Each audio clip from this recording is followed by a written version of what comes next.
All you need in today's recipe is a fridge, a ring mold, 7 ingredients, and we're going to create a super delicious cheesecake.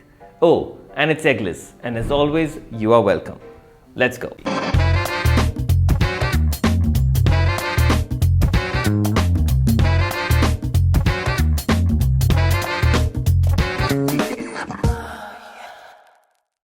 So today we're making an eggless cheesecake. Now this has to be one of the easiest cheesecakes you'll ever make. It requires no oven, no gelatin, and of course no eggs. So there should be absolutely no reason why you should not try this recipe. I won't say it is as good as a baked cheesecake, but considering the prep time is very little, the result is quite rewarding. It is very light, very creamy, a very low effort, and an extremely delicious cheesecake. Also, we're using strawberries since they're in season. We'll be making a beautiful strawberry compote which will go on top of the cheesecake. So with all that said, let's begin. First, we're going to make the biscuit base. In a mixer jar, you're going to add 150 grams of Digestive Biscuits. I'm using Digestive Biscuits, but feel free to use any biscuit of your choice. You're going to blitz the biscuits into a rough powder. Don't make it too fine. You can have a few bigger pieces. Take that out in a bowl, and then you're going to add 1/4 cup of melted butter.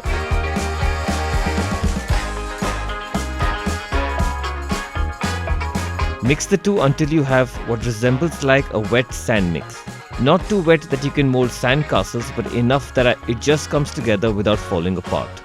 I'm using a 9-inch cake base and an 8-inch cake ring lined with silver foil to set this cheesecake. You can also use one of those spring foam molds if you have one. You're going to toss the biscuit base in the cake ring and even it out with the help of a spoon.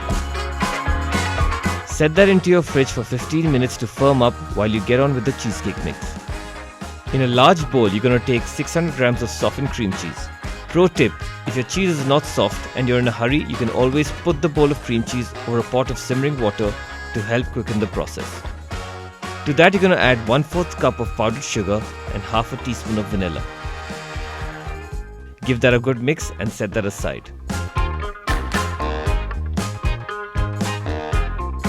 Then in a bowl, you're going to take 1 1/4 cup of whipping cream. And you're going to start whipping it.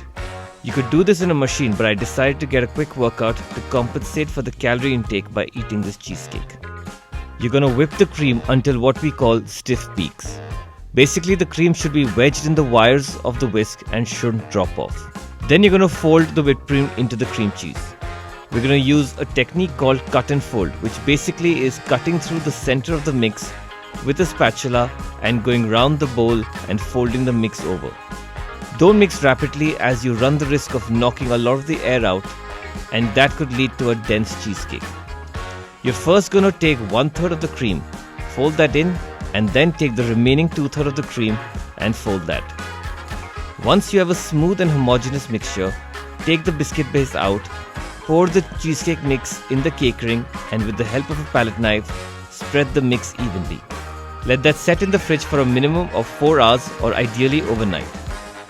Now, since strawberries are in the season, we're going to make a quick strawberry compote. You're going to take 350 grams of strawberries and cut that into halves. In a hot pan, you're going to add those strawberries along with half a cup of powdered sugar and cook over medium heat for 8 to 10 minutes or until you have something that looks like this. Take that out in your bowl and let that cool down completely. Now, once your cheesecake is set, to demold, I'm using a blowtorch because I recently bought that and was excited to use it. But you could dip a large cloth in hot water and wrap it along the circumference of the ring and it should just slide off. Cut your cheesecake into preferred slices, spoon the strawberry compote on top of the cheesecake and you're ready to serve. So halfway we realized that we hadn't taken the final shot, so this is an almost eaten cheesecake. But I hope you guys enjoyed this episode. You guys know the drill. If you learned something, don't forget to like and subscribe. And I will see you next time.